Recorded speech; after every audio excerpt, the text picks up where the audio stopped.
Chapter 39. And Joseph was brought down to Egypt, and Potiphar, an officer of Pharaoh, captain of the guard, an Egyptian, bought him of the hands of the Ishmaelites, which had brought him down thither. And the Lord was with Joseph, and he was a prosperous man, and he was in the house of his master the Egyptian. And his master saw that the Lord was with him, and that the Lord made all that he did to prosper in his hand. And Joseph found grace in his sight, and he served him. And he made him overseer over his house, and all that he had he put into his hand. And it came to pass from the time that he had made him overseer in his house, and over all that he had, that the Lord blessed the Egyptian's house for Joseph's sake. And the blessing of the Lord was upon all that he had in the house and in the field. And he left all that he had in Joseph's hand, and he knew not aught he had, save the bread which he did eat. And Joseph was a goodly person, and well favored. And it came to pass after these things, that his master's wife cast her eyes upon Joseph, and she said, Lie with me. But he refused, and said unto his master's wife, Behold, my master wotteth not what is with me in the house, and he hath committed all that he hath to my hand. There is none greater in this house than I, neither hath he kept back anything from me but thee, because thou art his wife.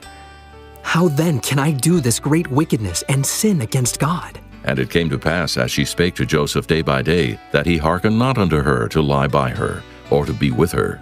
And it came to pass about this time, that Joseph went into the house to do his business, and there was none of the men of the house there within. And she caught him by his garment, saying, Lie with me. And he left his garment in her hand, and fled, and got him out. And it came to pass, when she saw that he had left his garment in her hand, and was fled forth, that she called unto the men of her house, and spake unto them, saying, See, he hath brought in an Hebrew unto us to mock us. He came in unto me to lie with me, and I cried with a loud voice. And it came to pass, when he heard that I lifted up my voice and cried, that he left his garment with me, and fled, and got him out. And she laid up his garment by her until his lord came home. And she spake unto him according to these words, saying, The Hebrew servant which thou hast brought unto us came in unto me to mock me.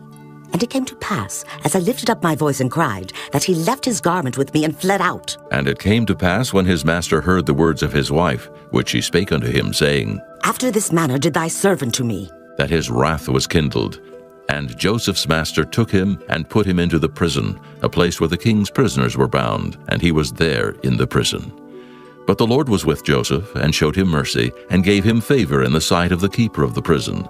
And the keeper of the prison committed to Joseph's hand all the prisoners that were in the prison, and whatsoever they did there, he was the doer of it.